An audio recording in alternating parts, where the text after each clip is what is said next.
Congratulations, you've got a puppy! And now what?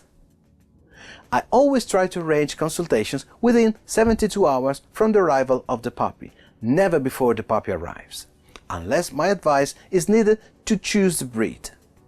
That's because the feeling of anticipation makes people so excited and completely unaware of real issues. After the puppy has arrived, pee, poop, whining, barking and mouthing immediately bring new dog owners back to reality, and that's the perfect time to answer all questions.